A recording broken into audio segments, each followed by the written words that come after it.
Well, this is something that was a treat when I first heard what you're about to hear. I said, you know what? I really want you to share this with my Quantum Leap members. In fact, coming to the stage is a very exciting member of Quantum Leap. I met him at the Mastermind Retreat in Santa Barbara. I was blown away by the stories of success. His creative ideas on selling took him from poverty to early retirement in 10 years by the age of 39.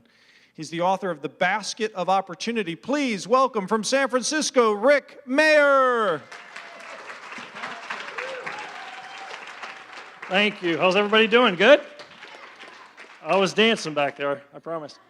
I've had a long journey in sales, but my claim to him is doing it with rapport. I couldn't sell a dollar for 50 cents. I really couldn't. And I grew up poor in western Pennsylvania. I'm from Pennsylvania. I live in Marin County next to San Francisco now. But just to get through this story, how I learned how to sell with rapport was when I was in college. To fight my way out of my house and out of that life situation, I went to school. And in my junior year, I actually did an internship selling Kirby vacuum cleaners. Remember those?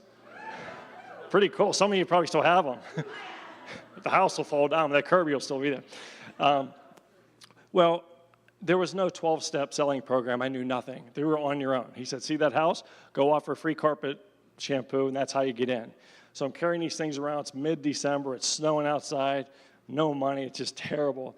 And then went up to this house that sat way up on the hill, and I tried to get in. And no one would let me in. I couldn't get an answer from the door. So I walked around back, and I saw a dog chained to his doghouse. And next to the doghouse was an outhouse. So I'm thinking, this guy doesn't have any money. So I started prejudging him. There was no car. And I'm thinking, you know, how in the heck am I going to sell this? That means if there's no car and no inside bathroom, there's no woman, right? What's he going to do? Go to a nightclub and convince a woman to go home with him on a bus to a house with no bathroom? If he can do that, he should be up here, right? So I was happy. I said, good, I'm going to get out of here. I'm going to leave. As I was walking out, I hear this moan from upstairs. Hey, who's there? What you want? I'm like, oh, geez. I come over there, and I said, gee, sir, it's a nice day, isn't it? He says, no, it's snowing outside. And I said, oh, okay, I'm sorry for bothering you. He goes, no, what you doing? And I said, look, I figured, how can I get in this guy's head really quick to let him know I'm friendly? So I said, my goodness, it must be nice living up here all by yourself, away from all these neighbors and peace and quiet. I'd give anything to have a place like this. How'd you get so lucky? That statement changed my life forever because it got me in that house. And this guy, I walked in and I realized not only does he not have an inside bathroom and he has no car, he has no carpet. I look around, I see candles everywhere. He did not have any electricity. So I'm thinking, oh, God. So anyway, he tosses me a beer and says, name's Jake. So we start talking about his football stories. This guy's 6'10", weighs 370 pounds. It's huge. And I'm thinking, okay, so the only thing he had was pictures of him in the military and him playing football. And I said, you must have been a war hero and a sports hero. Tell me about it. Tell me. I acted all excited like a little kid. He opened up and talked for 45 minutes, and I didn't say a word. Then he said, what you peddling? I said, well, it's a vacuum cleaner. He goes, well, fire up. I said, you don't have any carpet or electricity. So he goes outside, gets a generator, or upstairs he gets a generator and brings it down and says, I don't believe in no fancy electricity. You're going to have to use this. Puts it down. I plug it in. I said, but you don't have a carpet. Goes outside, gets a 3-foot rug, throws it down. Dust flies everywhere. Looks like a scene out of the Monsters movies, right? So I vacuumed it, and then I put the shampoo on. This took 3 or 4 minutes. That's it. So he talked for 45 minutes. I showed him that for 3 minutes, and out of the blue, he said, I'll take that one if it's for sale. I said, you'll what? And these are $1,200. And this guy doesn't have anything. And I said, it's $1,200. I said, so I'm sorry about that, to waste your time. Thanks for letting me in out of the cold. He goes, no, I want that one right there. He leaves, and he goes up this old crickety wooden ladder staircase. And I'm thinking, where's he going? He goes up, he said, you done down there? Did you pack her up for me? I said, what? He said, good, leave her there, you get up here. I'm like, what does this guy want with me in his bedroom, out in the middle of nowhere?